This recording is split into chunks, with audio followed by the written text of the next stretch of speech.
Earlier this year, as we commemorated the 80th anniversary of D-Day, the Queen and I had the enormous privilege of meeting once again the remarkable veterans of that very special generation who gave of themselves so courageously on behalf of us all.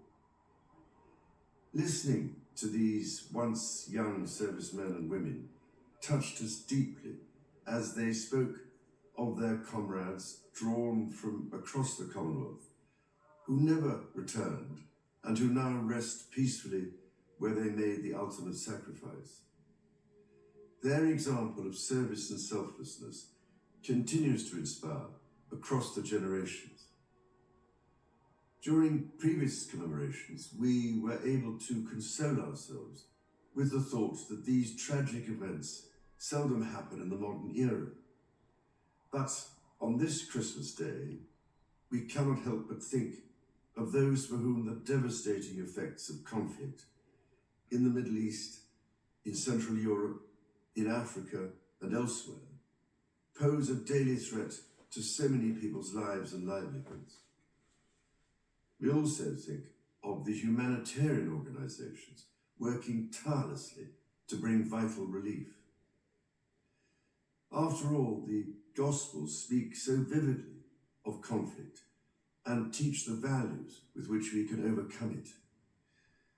The example that Jesus gave us is timeless and universal.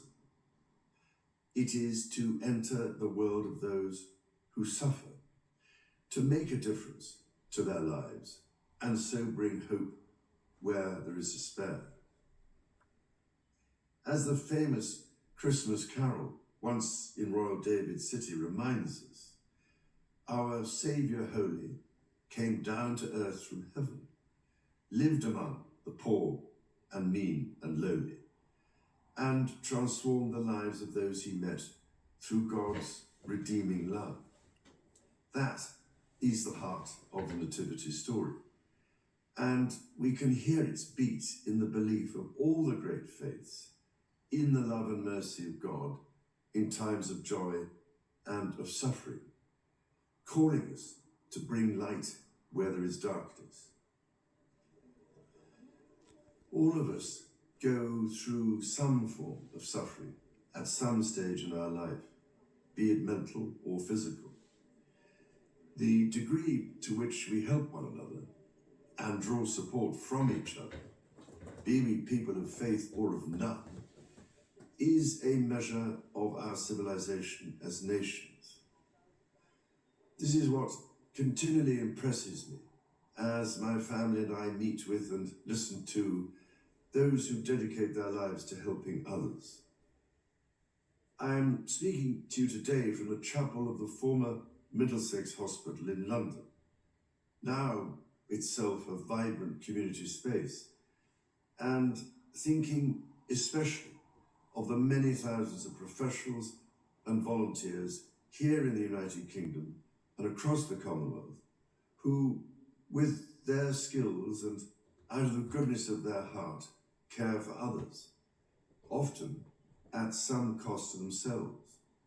From a personal point of view, I offer special heartfelt thanks to the selfless doctors and nurses who this year have supported me and other members of my family through the uncertainties and anxieties of illness and have helped provide the strength, care and comfort we have needed. I am deeply grateful too to all those who have offered us their own kind words of sympathy and encouragement. On our recent visit to the South Pacific to attend the Commonwealth Summit, I was reminded constantly of the strength which institutions as well as individuals can draw from one another, and of how diversity of culture, ethnicity and faith provides strength, not weakness. Across the Commonwealth, we are held together by a willingness to listen to each other, to learn from one another, and to find just how much we have in common. Because through listening, we learn to respect our differences to defeat prejudice and to open up new possibilities. I felt a deep sense of pride here in the United Kingdom when, in response to anger and lawlessness in several towns this summer, communities came together, not to repeat these behaviours, but to repair not just buildings, but relationships, and most importantly, to repair trust by listening and, through understanding, deciding how to act for the good of all. Again, listening is a recurrent theme of the Nativity story.